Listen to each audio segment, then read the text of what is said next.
नमस्कार दोस्तों। भारत में 16 यानी कि 16 मेजर फॉरेस्ट टाइप्स हैं और उन फॉरेस्ट टाइप्स में से सबसे महत्वपूर्ण फॉरेस्ट टाइप है लिटोरल एंड स्वैम्प फॉरेस्ट। और लिटोरल एंड स्वैम्प फॉरेस्ट की जो सबसे इम्पोर्टेंट ट्री स्पीसीज है मेरे विचार में, वो है मैंग्रोव। और ये जो मैंग्रोव फॉरेस्ट है, आप सभी जानते होंगे, जिसे थोड़ा भी नेचर से लगाव है, they are salt tolerant coastal vegetation existing along the intertidal region. अब ये इंटरटाइडल रीजन क्या है? इंटरटाइडल रीजन वो हैं जो कि हाई टाइड के दौरान सबमर्ज हो जाते हैं और लो टाइड के दौरान एक्सपोज हो जाते हैं। It means water level very, salinity level varies and oxygen level varies and all these factors, यानी कि वाटर लेवल वेरी करता है, वहाँ सैलिनिटी लेवल वेरी करेगा, ऑक्सीजन लेवल वेरी करेगा। तो all these factors create a unique and challenging environment for the organism. वो organism जो वहाँ रहते हैं, जिसमें प्लांट भी आ गए, एनिमल भी आ गए, और उनमें से एक प्लांट है जो सर्वाइव करने वाला है, वो है मैंग्रोव। और मैंग्रोव की बहुत विचित्र विशेषताएं हैं, करेक्टरिस्टिक्स हैं। और इस खास पेड़ के बारे में इस वीडियो में आज डिस्कस करेंगे। तो टॉपिक आपके सामने आ गया है। Mangrove, that is distribution, ecological aspect, usages, characteristics, succession, zonation and rehabilitation by fish bone technique in India. और मैंग्रोव पे अक्सर क्वेश्चन पूछा जाता है एग्जाम्स में, चाहे इंडियन फॉरेस्ट सर्विस के हों, स्टेट फॉरेस्ट सर्विसेज हों, या फॉरेस्ट्री एग्जाम्स हों, even civil services general studies में भी ये मैंग्रोव पे क्वेश्चन आ सकता है। तो वीडियो को अंत तक देखिएगा और इसमें मैंग्रोव से रिलेटेड हर किस्म की जानकारी मैंने इस वीडियो में डाली। तो what are mangrove and what is their status? देखिए, मैंग्रोव जो है एक रिलेटिवली स्मॉल ग्रुप है। रफली 75 के करीब इसमें स्पीसीज हैं। ऑल ओवर वर्ल्ड की बात कर रहा हूँ मैं, जिसमें ये ट्री लेवल तक भी ये पेड़ जाता है, ज़्यादातर श्रब फॉर्म में भी रहता है। और कोस्टल सेलाइन और ब्रैकिश वाटर में ये ग्रो करता है। सेलाइन मतलब जहाँ सेलिनिटी लेवल, जो साल्ट कंसनट्रेशन है वो बहुत ज़्यादा होती है, 3% के आसपास, और यानी कि 30,000 ppm के आसपास रहती है। और ब्रैकिश वाटर वो होता है जहाँ साल्ट कंसनट्रेशन कम रहता है। और मैंग्रोव फॉरेस्ट को हम ज़्यादातर टाइडल फॉरेस्ट भी कहते हैं, कोस्टल वुडलैंड भी कहते हैं, क्योंकि कोस्टल एरियाज में रहते हैं। लेकिन इनकी खास बात यह है कि they are largely restricted to tropics and few warm temperate region, यानी कि ये सारे वर्ल्ड में पाए जाते हैं, लेकिन कुछ स्पेशल जगह पे पाए जाते हैं। वो नेक्स्ट स्लाइड में मैं आपको दिखाऊंगा, क्योंकि उसे तापमान, एक पर्टिकुलर तापमान ही चाहिए। बहुत ठंडे इलाके को ये टॉलरेट नहीं कर सकता है। और अबाउट 15 मिलियन हेक्टेयर ये सारे वर्ल्ड में ये कवर करते हैं mangrove. That is about 0.4% of all kind of forest and less than 1% of tropical forest. Tropical forest का मतलब जो भूमध्य रेखा, इक्वेटर के आसपास जो फॉरेस्ट पाए जाते हैं, दैट इज ट्रॉपिकल फॉरेस्ट। और लगभग 123 कंट्रीज में ये पाए जाते हैं। और सारे के सारे जो कंटिनेंट्स हैं, जिसमें जो एशिया आ गया, सबसे ज़्यादा ये एशिया में पाए जाते हैं, फिर अफ्रीका, फिर north and central America, south America, और ओशियाना यानी कि ऑस्ट्रेलिया और पीएनजी, न्यू पापुआ गिनी में भी ये पाए जाते हैं। यहाँ आप देखेंगे कि यूरोप में ये पाए नहीं जाते, क्योंकि यूरोप में ठंडा इलाका है, टेम्परेट रीजन में पड़ जाता है। तो that's why this mangroves are not found in Europe. And 90% of mangrove forest are found in developing countries. और जहाँ पे डेवलपिंग कंट्रीज में पॉपुलेशन प्रेशर बहुत ज़्यादा है, तो वहाँ पे ये एक्सटिंक्शन भी 26 कंट्रीज में इनका ऑलमोस्ट हो चुका है। That is the reason of extinction.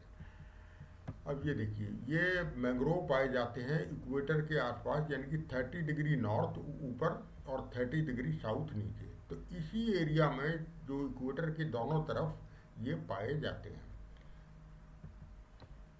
और इस पिक्चर में और भी क्लियर है कि ट्रॉपिकल जो आपका इक्वेटोरियल लाइन है, वो श्रीलंका के नीचे या अफ्रीकन कंटिनेंट के बिल्कुल बीच में क्रॉस करती है, और इधर साउथ अमेरिका के ऊपर क्रॉस करती है। और ये जो इंडोनेशिया है, पापुआ न्यू गिनी है, इसके ऊपर से और इंडोनेशिया के बीच में से गुजरती है। तो ये जो इलाका है, जहाँ ये ब्लैक कलर में दिखाया गया है कोस्टल एरिया में, ये ट्रॉपिकल रीजन है या वार्म टेम्परेट रीजन है, यहीं पे ये पाए जाते हैं। और नियर पोल, नॉर्थ पोल या अंटार्कटिक पोल, वहाँ पे ये नहीं पाए जाते हैं बिकॉज ऑफ टेम्परेचर कंसीडरेशन। जहाँ 25 से 28 डिग्री सेल्सियस के बीच में तापमान रहता है average through out the year, ये वहीं पे पाए जाते हैं। And that kind of temperature is found near equator, around equator. अब मैंग्रोव इंडियन हालात पे आ जाइए तो जो लेटेस्ट एफएसआई की रिपोर्ट है, फॉरेस्ट सर्वे ऑफ इंडिया की, उसके हिसाब से लगभग 5,000 स्क्वायर किलोमीटर, उससे थोड़ा कम, यानी कि 4,991.68 किलोमीटर स्क्वायर ये मैंग्रोव कवर है। दैट इज रफली 0.15% of total land area of country. 328 million hectare हमारा जोग्राफिकल एरिया है, तो उसका 0.5% है। और 3% टोटल ग्लोबल मैंग्रोव एरिया का हमारे देश में पाया जाता है, और ये 8% बनता है एशिया मैंग्रोव कवर का। सबसे ज़्यादा मैंग्रोव पाए जाते हैं वेस्ट बंगाल में। क्या कारण है? क्योंकि वहाँ सुंदरबन का मैंग्रोव पाया जाता है। और आपका जहाँ गंगा नदी मिलती है, आपका गंगा का जो डेल्टा पोर्शन है विद बे ऑफ बंगाल, तो सुंदरबन मैंग्रोव एरिया, वो उसकी वजह से बंगाल में सबसे ज़्यादा है। वो ये वही सुंदरबन है जो कि यूनेस्को वर्ल्ड हेरिटेज साइट भी है और जो टाइगर रिजर्व भी है। और उसके बाद पाया जाता है, वेस्ट बंगाल के बाद नंबर आता है गुजरात का, और उसके बाद नंबर आता है अंडमान निकोबार आइलैंड का, लगभग 12%। तो ब्रॉडली कैटेगराइज्ड इनटू, अब ये तीन तरह के मेन कैटेगरी हैं इंडिया में। तो एक तो है डेल्टाइट। डेल्टाइट जो है मेनली ईस्ट कोस्ट पे पाए जाते हैं, जहाँ डेल्टा होगा आपका गंगा, ब्रह्मपुत्रा, महानदी, कृष्णा, गोदावरी और कावेरी का। अब ये डेल्टा क्या होता है? डेल्टा कुछ नहीं है, एक ट्रायंगुलर पोर्शन ऑफ लैंड है where river deposit various kind of sediment, जिसमें सैंड आ गया, सिल्ट आ गया या डबरिस आ गई समुद्र के आसपास। और उसके बाद आपका बैक वाटर एस्चुराइन जो वेस्ट कोस्ट पे पाए जाते हैं, एस्चुअरीज ऑफ नर्मदा एंड ताप्ती। तो एस्चुराइन का यहाँ मतलब है कि जो आपका जहाँ ब्रेकिश वाटर रहता है, वाटर बॉडी जहाँ पे fresh water of river mixes with salt water of sea और ओशियन, तो इसकी ज़्यादातर ये फनल शेप में रहती है एस्चुराइन, और मोस्टली। और थर्ड कैटेगरी है इंसुलर। इंसुलर मतलब away from, isolated from mainland. यहाँ इसको अंडमान निकोबार आइलैंड्स में जो मैंग्रोव पाए जाते हैं वो अवे फ्रॉम मेनलैंड हैं, तो उनको इंसुलर बोला जाता है geographical term, because they are completely isolated with respect to mainland India. अब ये देखिए इसमें मैंग्रोव साइट दिखाई है। ये जो सुंदरबन मैंग्रोव है ये वर्ल्ड का लार्जेस्ट मैंग्रोव एरिया है, इंडिया का ही नहीं है, याद रखिए। और यूनेस्को वर्ल्ड हेरिटेज साइट है। इसके बाद महानदी मैंग्रोव आपका ये उड़ीसा का हो गया, कृष्णा गोदावरी ये आपका आंध्रा में हो गया, कावेरी डेल्टाइक मैंग्रोव ये आपका तमिलनाडु का हो गया। इसके अलावा गोवा में मैंग्रोव बहुत पाए जाते हैं, और रत्नागिरी ये महाराष्ट्र हो गया। और मैंग्रोव ऑफ गुजरात, गुजरात में आपका ये गल्फ ऑफ कच्छ है और गल्फ ऑफ खाम्बत, यहाँ पे ये, यहाँ पे एस्चुरीज है। एस्चुरीज आपकी किसकी है? रिवर नर्मदा, ताप्ती और साबरमती की, तो यहाँ पे ये पाए जाते हैं। और इसके अलावा ये अंडमान निकोबार में, जो उसको इंसुलर काइंड ऑफ मैंग्रोव कहा जाता है। ये देखिए सुंदरबन का ये फोटो है। Sundarban in West Bengal is one of the, जो मैंने बताया कि यूनेस्को वर्ल्ड हेरिटेज साइट है, और वर्ल्ड का ये लार्जेस्ट मैंग्रोव कलेक्शन है, मैंग्रोव एरिया है। और इसमें ज़्यादा एरिया पड़ता है बांग्लादेश में, इंडिया में कम पड़ता है। लगभग सुंदरबन जो मैंग्रोव एरिया है 40% इंडिया में, 60% इसका एरिया पड़ता है बांग्लादेश में। और लो टाइड में देखिए इसकी रूट्स विजिबल हो जाती हैं, और हाई टाइड में ये रूट कवर हो जाती हैं। यही इस ट्री की खासियत है, ऐसे ही वातावरण में ये ट्री सरवाइव करता है, ये मैंग्रोव। और सुंदरी, सुंदरबन नाम पड़ा है दोस्तों सुंदरी पेड़ पे, ये याद रखिए। और वो जो सुंदरी ट्री है सुंदरबन का, इसका साइंटिफिक नेम है हेरिटेरिया लिटोरलिस, और सुंदरी ट्री बोला जाता है हिंदी और बंगाली लैंग्वेज में। ये पेड़ को आइडेंटिफाई करना हो तो ये कह सकते हैं कि इसकी पत्ते के बैक साइड में इसका कलर सिल्वरी स्केल्स रहेगा, यानी कि चमकीला रहेगा और वाइट कलर का रहेगा, सिल्वर टाइप का रहेगा। इसे कहते हैं silvery scale on under side of leave. तो इस तरह के इसके पत्ते होते हैं सुंदरी ट्री के, और टिम्बर वैल्यू इस पेड़ की बहुत ज़्यादा है सुंदरबन में। अब आते हैं इकोलॉजिकल सिग्निफिकेंस क्या है मैंग्रोव के। देखिए, ये मोस्ट प्रोडक्टिव इकोसिस्टम है जो मैंग्रोव का इकोसिस्टम है, मैंग्रोव फॉरेस्ट का। ये one of the most productive ecosystem. Most productive ecosystem का मतलब है कि इसमें आपका high rate of biomass production है, with lot of organic matter is created per unit area per unit time.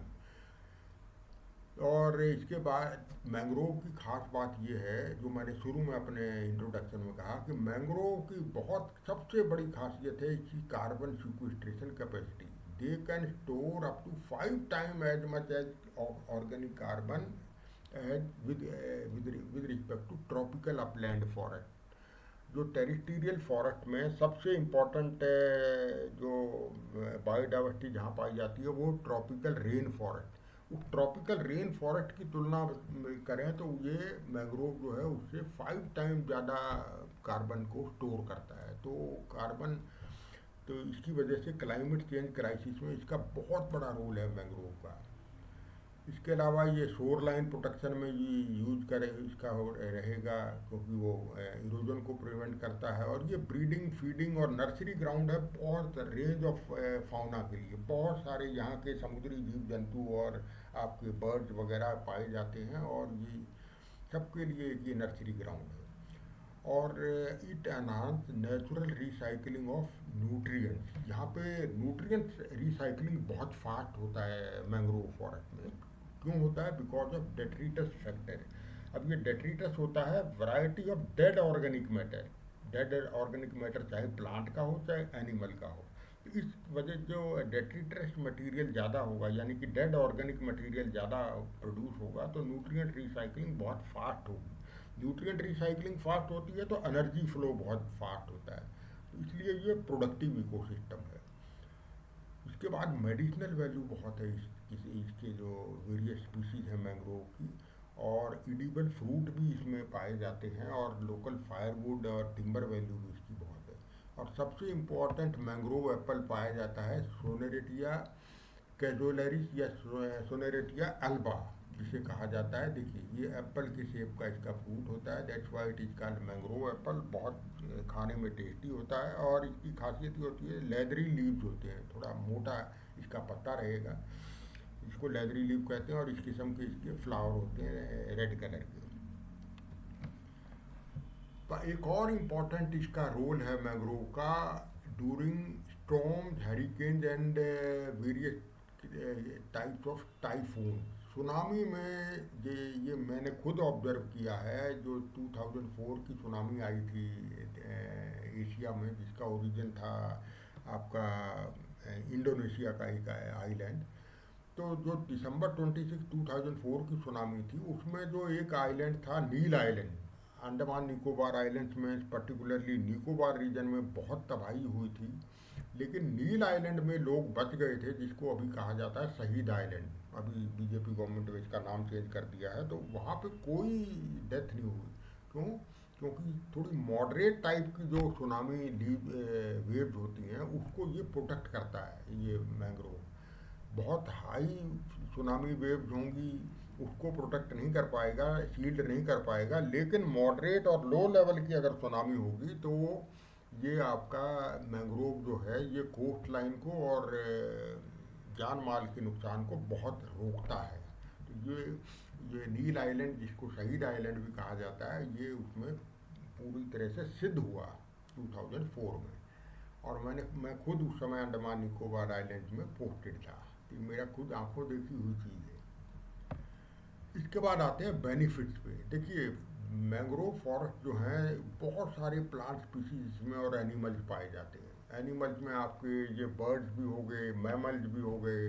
Birds में आपके कैटल इग्रेट्स, स्कारलेट आइबिसिस, ये आपकी वहाँ पे बहुत पाई जाती है। इसके अलावा ग्रेट हॉर्न्ड आउल, आपका ब्लड कलर्ड वुड पैकर्स, और आपका मैंग्रोव कुकू, रूफस हॉक्स, ये सारे बहुत वैरायटी के बर्ड पाए जाते हैं। इसके अलावा फिशेज बहुत किस्म की, turtle they find refuge there, leatherback turtle एक पाया जाता है इसके आसपास, ऑलिव रिडले।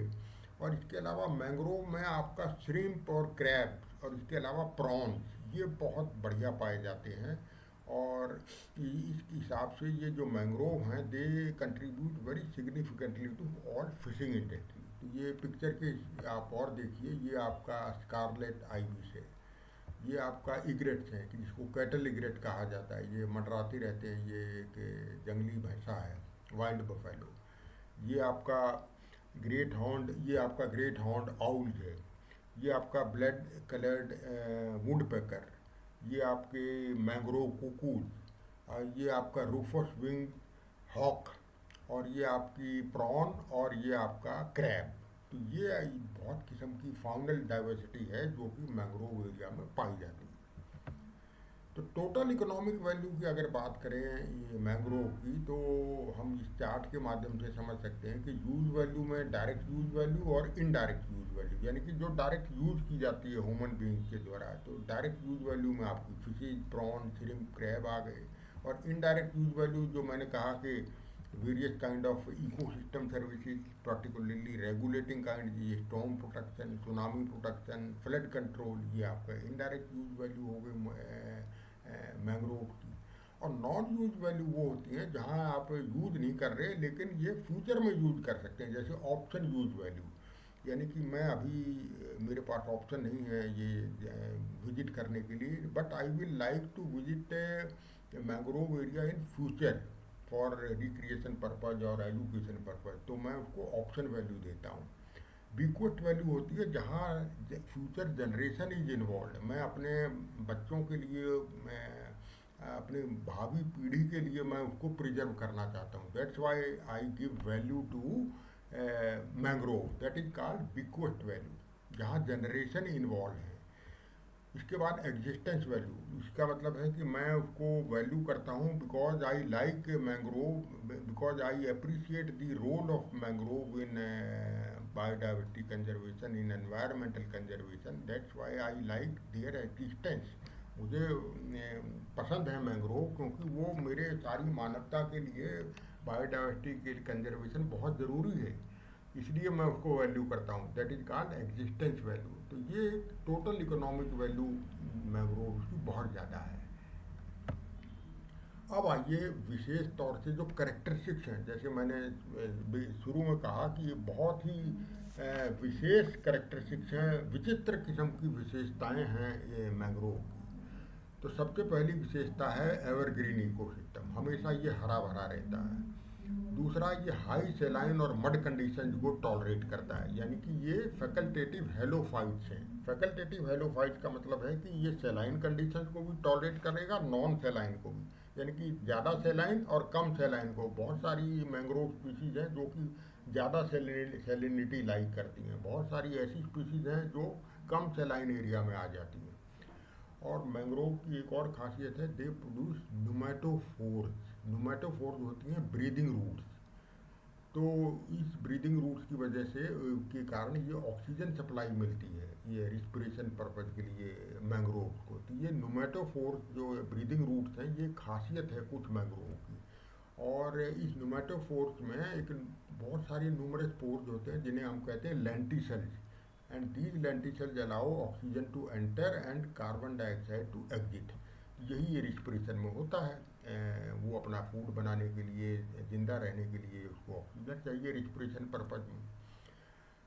एक और खासियत इस मैंग्रोव प्लांट की है विविपैरिटी, यानी कि germination of seed on tree itself, it is very common. Viviparity process जो है ये करेक्टरिस्टिक्स है मैंग्रोव की। ये नेक्स्ट फोटो में मैं आपको दिखाता हूँ, नेक्स्ट स्लाइड में। Leaves of many mangrove species have salt secreting gland, क्योंकि इसमें साल्ट एरिया में ये पाया जाता है तो सॉल्ट को एटमॉस्फेयर में रिलीज कर देता है थ्रू सॉल्ट सीक्रेटिंग ग्लैंड्स के माध्यम से। तो ये भी लीव्स की एक खासियत है मैंग्रोव की। दूसरा, मैंग्रोव इकोसिस्टम है जी high detritus production and rate of recycling. जैसे मैंने पहले भी बताया कि डेट्रिटस का मतलब है variety of dead organic matter, चाहे प्लांट हो, इसके पत्ते हों या स्मॉल ट्विग्स हों मैंग्रोव की, या फिर जो एनिमल्स वहाँ रहते हैं। तो डेट्रिटस प्रोडक्शन बहुत ज़्यादा है, रेट ऑफ रिसाइकलिंग बहुत ज़्यादा है, और इस वजह से ये बहुत प्रोडक्टिव इकोसिस्टम है आपका जो मैंग्रोव है। तो बहुत सारी मैंग्रोव स्पीशीज हैं, दे एग्जिबिट कॉपिशिंग एबिलिटी। तो राइजोफोरा एक स्पीशीज है, तो ये फॉडर के काम भी बहुत आता है। लास्ट इसकी सबसे बड़ी खूबी है, it can store up to 10 times more carbon per unit area than any kind of terrestrial forest. तो ये क्लाइमेट चेंज के लिए बेस्ट ऑप्शन है इसके फाइट में, क्लाइमेट चेंज में। ये बहुत सारी खूबियां हैं जो आपको याद रखनी चाहिए मैंग्रोव की, और ये खूबियों के कारण ये एक बड़ा विशेष किस्म का फॉरेस्ट है और विशेष किस्म का ट्री है। ये देखिए, ये नुमेटोफोर्स होते हैं जिसको ब्रीदिंग रूट्स कहा जाता है। ये एविसीनिया और सोनेरेटिया स्पीशीज में सबसे ज़्यादा होते हैं जो मैंग्रोव स्पीशीज है। और ये है विविपैरिटी प्रोसेस इन मैंग्रोव। ये सीड, ये फ्रूट है मैंग्रोव का, और इसी फ्रूट, ये पेड़ पे ही ये जर्मिनेशन स्टार्ट हो जाता है। ये जर्मिनेशन स्टार्ट हो गया, देखिए। तो हाउ विविपारस प्रोसेस ऑकर, कि ये जान लेते हैं। Seedling of viviparous mangrove species emerge from the fruit and drop from the plant into the salty water below. ऊपर से जर्मिनेशन जनरली ऊपर ही स्टार्ट हो जाता है, गिरने से पहले ही। और गिरने के बाद वो चाहे वहीं पे जर्मिनेट हो जाती हैं, या फिर काफ़ी दूर जाके वो रूट उसमें जाएंगी नीचे ज़मीन में, और वो पौधा एस्टेब्लिश हो जाएगा। They may land into soil upright, but often as the tide recedes, they find themselves lying horizontally on the soil. और ये जो मैंग्रोव है, इसकी रिमार्केबल एबिलिटी है to take root as quickly as and stand themselves up. जैसे ही low tide में वो जो आपका सीड है, ये जर्मिनेटेड पार्ट है, वो ग्राउंड पे टच होगा, और वो तुरंत वो रूट पकड़ लेगा, और वो जर्मिनेशन बढ़ना शुरू हो जाएगा। पौधा एस्टेब्लिश बहुत जल्दी कर लेता है। ये देखिए, हाउ मैंग्रोव प्रोपगेट। इसमें आप ध्यान से देख सकते हैं कि ये एक से लेकर के मैंने 7 तक समझाया हुआ है इसमें, इस पिक्चर में। देखिए, फर्स्ट में आपका ये दिखाया है कि seedling grow from mangrove fruit when fruit is still on the tree. ये फ्रूट है, और ये आपका सीडलिंग ग्रो होना शुरू हो गया। नंबर 2 में ये सीडलिंग नीचे गिर गया। कुछ सीडलिंग नज़दीक में ही जर्मिनेट हो जाती है, ये 3 में दिखाया गया है, ये नज़दीक में जर्मिनेट हो गया। और कुछ सीडलिंग, ये 4 यहाँ पे पहुँच गया, यानी कि दूर जा कर के जर्मिनेट होती है, वो वहाँ पे इसकी रूटिंग प्रोसेस शुरू हो जाती है। ये नंबर 4 हो गया। और नंबर 5 में ये दिखाया गया है कि roots grow from the branches of mangrove tree. Branch में से रूट निकलनी शुरू हो जाती हैं, जिसे स्टिल्ट रूट कहा जाता है। ये इस पेड़ की खासियत है। और उसके अलावा roots grow from the trunk also. ये नंबर 6 में दिखाया है, इसका जो ट्रंक है, मेन इसका जो स्टेम है, उसमें से भी रूट निकलना शुरू हो जाती है। और 7 नंबर में दिखाया गया है कि more roots grow from the roots. ये जो रूट्स निकली हैं ट्रंक से, उन रूट्स में से फर्दर रूट्स निकलनी शुरू हो जाती हैं, और वो रूट्स फिर बाहर आउटसाइड द सी चली जाती हैं, and tree slowly walks out of the sea. इस तरह से ये पेड़ बाहर भी चला जाता है, आउट ऑफ द सी। तो इस तरह से ये मैंग्रोव प्रोपोगेट करता है, natural process of propagation of mangrove. ये आपको मैंने इस चित्र के माध्यम से समझा दिया। अब आते हैं नेक्स्ट टॉपिक मैंग्रोव में, बहुत इंपॉर्टेंट है, इस पर क्वेश्चन भी पूछा गया है। What is mangrove succession. तो सक्सेशन में याद रखिए, हमेशा पायोनियर स्पीशीज होती हैं, एक या दो। जैसे रिवरेन सक्सेशन में जो गंगेटिक प्लेन में नॉर्थ इंडिया में पायोनियर स्पीशीज पाई जाती हैं, अकेसिया कटेचू यानी कि खैर, और शीशम डलबर्जिया शिशु।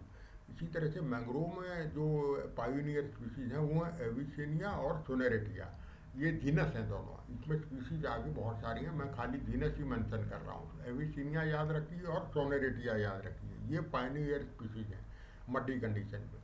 ये पायोनियर स्पीशीज का मतलब है कि ये they can tolerate high salinity, they can tolerate very high wave force, and they can tolerate high sea winds. तो और इसलिए ये पायोनियर स्पीशीज कहा जाता है। तो अब इसकी खासियत क्या है कि sediments and organic matter from decaying plants get collected near roots and conditions favour rhizophora species. उसमें with the passage of time ये इनकी रूट्स के पास सेडिमेंट डिपॉजिट हो जाएंगे, organic matter, detritus matter deposit हो जाएगा, और वो जो कई सालों के बाद वहाँ फिर आपका कंडीशन किसको फेवर करेंगी, राइजोफोरा को। तो therefore avicennia and sonneratia they are replaced by rhizophora. इन दोनों को रिप्लेस करके राइजोफोरा आ गया। अब राइजोफोरा में प्रॉप रूट्स आ जाती हैं। ये प्रॉप रूट्स होती हैं a kind of adventitious roots. तो ये जो प्रॉप रूट्स होती हैं they grow downward from branches और from the upper part of the stem. एक होती है स्टिल्ट रूट, वो ये निकलती हैं lower part of the stem से। तो प्रॉप रूट्स आती हैं upper part of the stem से। तो ये जो रूट्स आ जाती हैं राइजोफोरा की, और ये जो ट्रैप करेंगी, सिल्ट को भी ट्रैप करेंगी, ऑर्गेनिक मैटर को ट्रैप करेंगी, मड को ट्रैप करेंगी। तो कंडीशन फेवरेबल हो जाती हैं अनदर स्पीशीज के लिए, जिसे कहते हैं ब्रूजोरिया।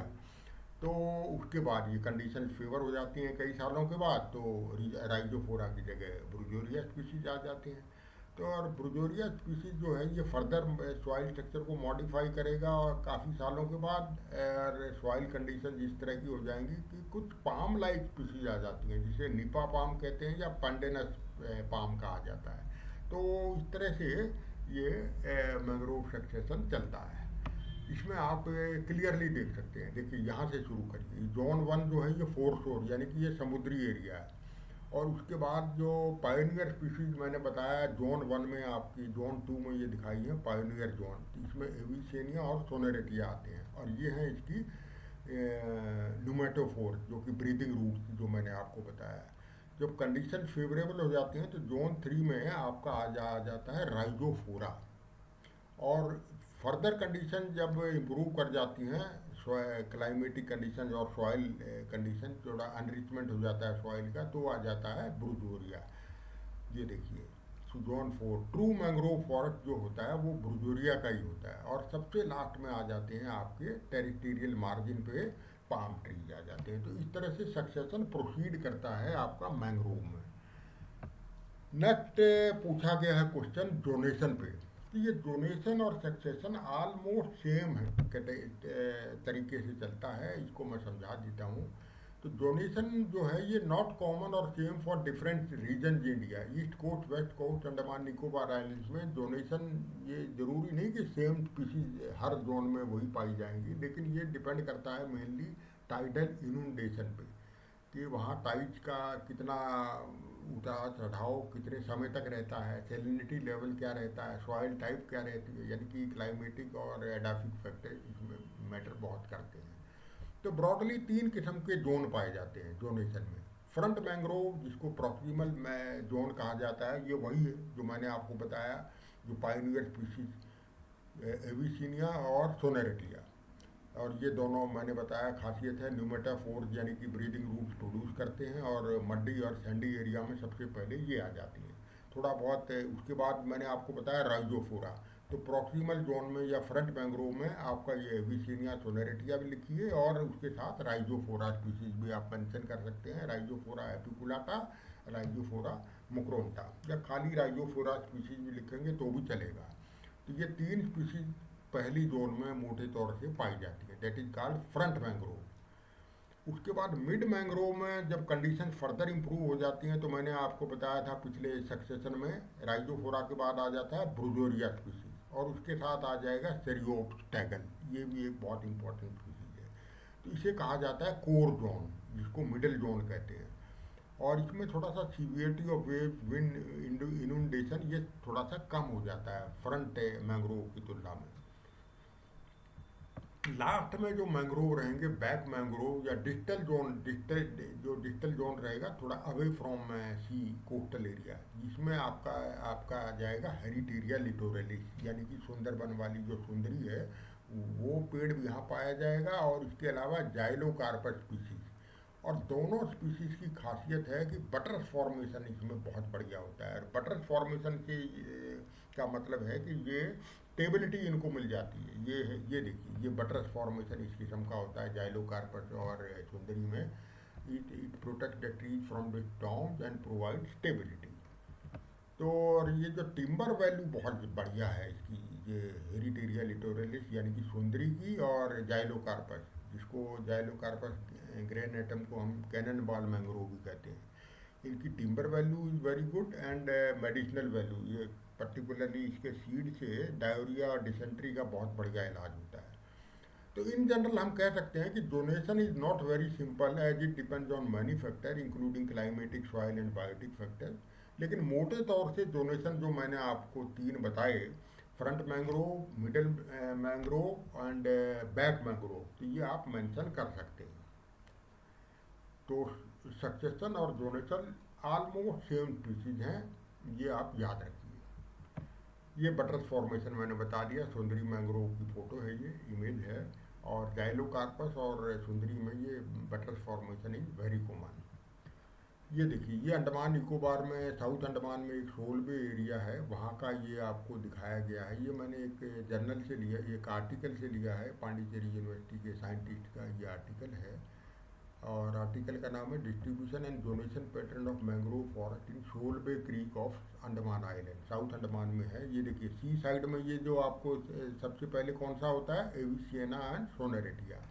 उसके बैक में आ जाता है टाल कवर में राइजोफोरा। उसके बाद आपका ये वहाँ पे सीरियोप पाया जाता है।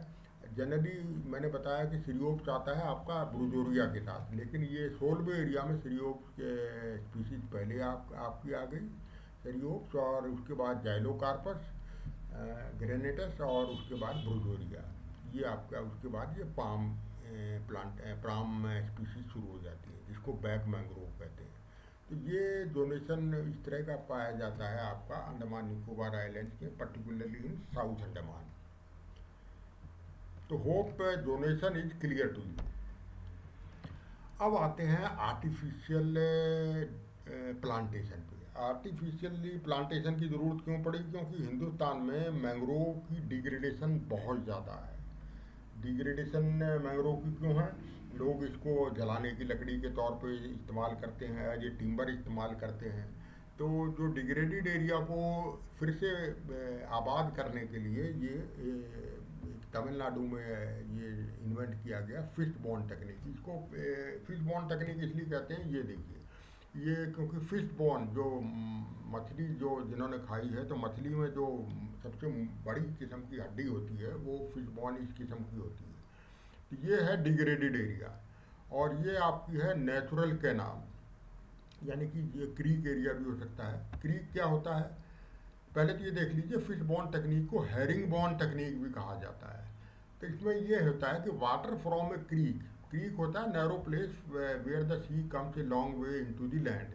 जो सी का जो लैंड में मिलता है सी, वहाँ पे क्रीक बन जाती है, जिसको नेचुरल कैनाल भी कह सकते हैं। यहाँ से आपका ये एक मेन कैनाल को डिग किया जाता है, और मेन कैनाल में आपका फीडर कैनाल को बनाया जाता है, जो डिग्रेडेड पोर्शन है। तो ये मेन कैनाल से आपका सॉल्ट वाटर आएगा और वो एंटर करेगा फीडर कैनाल में, और इन फीडर कैनाल के बीच का जो पोर्शन है, यहाँ पे आपका हम मैंग्रोव को लगा देते हैं। तो कुछ सालों के बाद, मे बी 10 ईयर और 15 ईयर, ये whole area is fully converted into very healthy mangrove. ये देखिए बाहर में आपका हेल्दी मैंग्रोव है, ये डिग्रेडेड पोर्शन दिखाया है। तो 10-15 साल के बाद आपका, अगर ये प्रॉपर आपने स्पीशी सिलेक्शन किया है, तो ये एरिया आपका फुल्ली कन्वर्ट हो जाएगा very good quality of mangrove. ये होता है फिश बॉन्ड टेक्निक। जनरली ये जो एंगल रहता है इसमें, ये 45 डिग्री का रहता है, जो feeder canal makes with the main canal. तो ये 45 डिग्री का रहता है। और फिश बॉन्ड टेक्निक इसलिए कहते हो कि क्योंकि इसकी जो लेआउट है, that resembles main bone of the fish. अब ये देखिए, ये भी मैंने एक जर्नल के आर्टिकल से लिया है। देखिए मैं बड़ा रिसर्च करके ये सारे आर्टिकल्स आपके लिए लेकर के आता हूँ, ताकि आपको एकदम क्लियर हो जाए। और ये रियल है, ये स्टडी की गई थी कृष्णा गोदावरी डेल्टा रीजन में। ये एक रिसर्च पेपर है आपका 2017 का।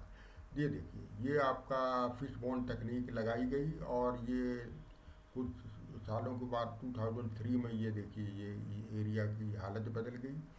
Good quality of mangrove have come up, और 2014 में ये almost 80% of area is covered with the mangrove. और इसमें जो ये फिश बॉन्ड टेक्निक नहीं है, इसको कहते हैं स्नेक मेथड। इसका थोड़ा सा ये टेढ़े मेढ़े इसमें आर्क फॉर्म में ये फीडर कैनाल को डेवलप किया गया है। तो ये देखिए 2011 में आफ्टर प्लांटिंग 7 और 8 ईयर्स आफ्टर ये थोड़ा सा और ग्रीन हो गया, और 2014 में और ग्रीन हो गया। तो in this way mangroves are rehabilitated, mangrove degraded mangrove areas are rehabilitated in this manner. तो ये आर्टिफिशियल रीजनरेशन की ये टेक्निक मैंने बताई, और through these article you can see how these areas have been replenished with good quality mangrove. तो field में plantation कैसे की जाती है? प्लांटिंग हमेशा आपका मानसून सीजन में रहेगा। Generally spacing 2 metre by 2 metre या 1.8 मीटर बाई 1.8 मीटर रहती है। राइजोफोरा स्पीसीज और एविसेनिया स्पीसीज को हम ज़्यादा प्रेफर करते हैं, क्योंकि फायरवुड वैल्यू और कॉपिंग कैपेसिटी बढ़िया है। Planting is done by crowbar hole technique, या मैनुअल पुशिंग भी कर सकते हैं मड में, जैसे धान लगाया जाता है। इसी तरह और एविसियना और rhizophora species they are raised by seed propagules. अब ये सीड प्रोपेगेल्स क्या हैं? They are seed like usually leafless structure produced by mangrove trees. तो ये सीड प्रोपेगेल्स मैं नेक्स्ट स्लाइड में आपको दिखाता हूँ। डिफरेंट जो स्पीसीज हैं उनके डिफरेंट टाइप्स के सीड प्रोपेगेल्स होते हैं। और nursery bed is generally sunken bed, ये लो लेवल में रहती है, ताकि उसमें हाई टाइड के दौरान उसमें पानी आ सके, सॉल्ट वाटर। विद लेंथ उसकी 12-13 मीटर रहेगी, और विड्थ जनरली 1.5 से 2.5 मीटर रहती है। और nursery beds are given bamboo support, चारों तरफ उसके बैम्बू रहेगा, ताकि डिस्ट्रक्शन ज़्यादा ना हो टाइडल वेव से। अदरवाइज तो वो आपकी मैंग्रोव फीडरिंग सारी बह के चली जाएंगी लो टाइड में। तो ये ध्यान रखना पड़ता है। ये देखिए सीड प्रोपोगल किस किस्म के होते हैं, डिफरेंट मैंग्रोव स्पीसीज के। ये भी मैंने किसी आर्टिकल से लिया है। तो जाइलोकार्पस ग्रेनेटम, जिसको कि कैनन बॉल मैंग्रोव कहा जाता है, इसका फ्रूट सबसे बड़ा होता है, लगभग 10 सेंटीमीटर की इसकी चौड़ाई है। सोनेरेटिया एल्बा, जो कि ये मैंने बताया आपका पायोनियर स्पीसीज है, उसका फ्रूट छोटा रहता है। हेरिटेरिया लिटोरलिस, यानी कि सुंदरी का, जिसको मैंग्रोव एप्पल भी कहा जाता है, ये आपका थोड़ा सा बड़ा रहता है, नहीं मैंग्रोव एप्पल इसे कहा जाता है। और ये जो है एविसियना का सीड सबसे छोटा होता है, देखिए डी। और ये है आपका ब्रूडोरिया का जो ये सीड है, ये फ्रूट है, इसमें आपके सीड मिलेंगे। और ये एफ जो दिखाया गया है, ये चेरियोप्टेगल, प्लॉटिंग हॉरिजेंटली, और लंबाई इसकी इतनी ज़्यादा होती है। और लास्ट में राइजोफोरा मुक्रोंटा, ये आपका इस किस्म के, और ये इसकी लेंथ वाइज यहाँ आप देख सकते हैं, ये थोड़ा कर्व्ड शेप में रहता है। तो इस तरह के इसके प्रोपेगोल्स रहते हैं, सीड फ्रूट रहते हैं जिसमें सीड रहते हैं बहुत सारे। तो ये आपका अंदाज़ा हो गया होगा कि different mangrove species have different type of seed propagules. अब लास्ट में आते हैं कि what are the natural threats to mangrove. देखिए नेचुरल थ्रेट्स में नेचुरल जो कुदरती तौर से आते हैं, साइक्लोन टाइफोन, ये हमारे हाथ में नहीं है, इससे नुकसान पहुंचता है। वाइल्ड लाइफ या लाइफ स्टॉक जो डैमेज कर देते हैं।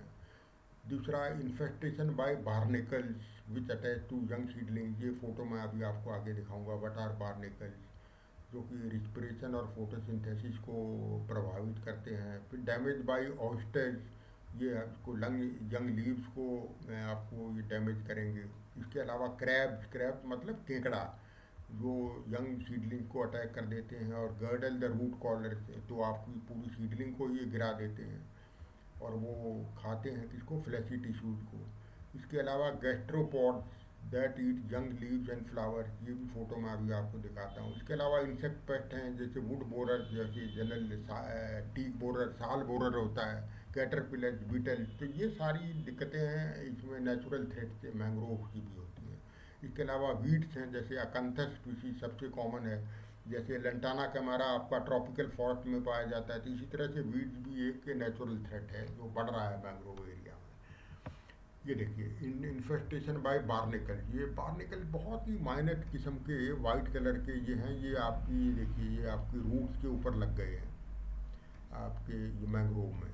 और इसी तरह ये जो लो टाइड में आपको ये ऑयस्टर, ये इससे बाहर निकल से थोड़ा सा बड़ा साइज रहता है ये ऑस्ट्रिच का, तो ये भी आपको इसके चिपक करके इसको खा जाते हैं, रूट्स को डैमेज कर देते हैं।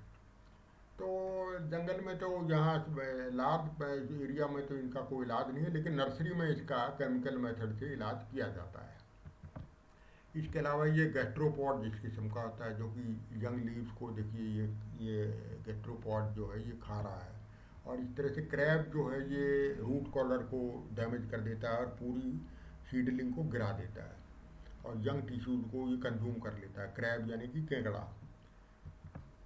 एंथ्रोपोजेनिक यानी कि सबसे बड़ा खतरा तो मनुष्यों से है, ह्यूमन बींग से, felling and lopping for fuel wood and fodder purpose या टिम्बर पर्पज के लिए, क्योंकि सुंदरी का है, जाइलोकार्पस है, इसकी टिम्बर वैल्यू बहुत ज़्यादा है। इसके अलावा encroachment for the purpose of aqua culture, जिसको श्रिम्प कल्चर कहते हैं, एग्रीकल्चर, माइनिंग, हैबिटेशन, इंडस्ट्रीज, ये सबसे ज़्यादा मनुष्यों की प्रॉब्लम है। Encroachment in the forest areas, ये मैंग्रोव एरिया में भी एनक्रोच कर लेते हैं। Then collection of mangrove fruits, अगर मैंग्रोव फ्रूट्स आप कलेक्ट करेंगे तो आपका सीड नहीं मिलेगा, सीड नहीं मिलेगा तो नेचुरल रीजनरेशन नहीं होगा। Then discharge of industrial pollutants into the creek, industrial pollutant से तो कोई एनिमल्स आपका बच नहीं सकता, कोई भी आपके वेजिटेशन आपकी प्रभावित हुए बिना नहीं रह सकती। Use of drag nets in fishing, damage drag nets आप यूज़ करेंगे तो वो सीडलिंग को डैमेज कर देते हैं। Then movement of barges and high speed boats for tourism purpose, ये जो बार्जेज या स्पीड बोट्स होती हैं मैंग्रोव एरिया में टूरिज्म पर्पज के लिए, जिसमें टूरिस्ट ही बैठ करके जाते हैं, तो वो भी आपको कई बार डैमेज कर देती हैं मैंग्रोव एरियाज को। ये बहुत सारी एंथ्रोपोजेनिक थ्रेट्स हैं। तो दोस्तों ये था मेरा video regarding covering various aspects of mangrove. तो जो एग्जाम में या इंटरव्यू में पूछा जा सकता है, मैंने वो सारे एस्पेक्ट कवर कर दिए हैं इस वीडियो में। तो अगर आपको कंटेंट पसंद आए तो वीडियो को लाइक ज़रूर कीजिए, शेयर कीजिए अमंग लाइक माइंडेड पीपल, और चैनल को अभी तक सब्सक्राइब नहीं किया है तो सब्सक्राइब ज़रूर कीजिए, क्यों, because it is my free of cost venture, social venture for all the candidates who are preparing for various kind of competitive exam. तो all the best। फिर नए टॉपिक के साथ मैं आपके समक्ष हाजिर होऊंगा।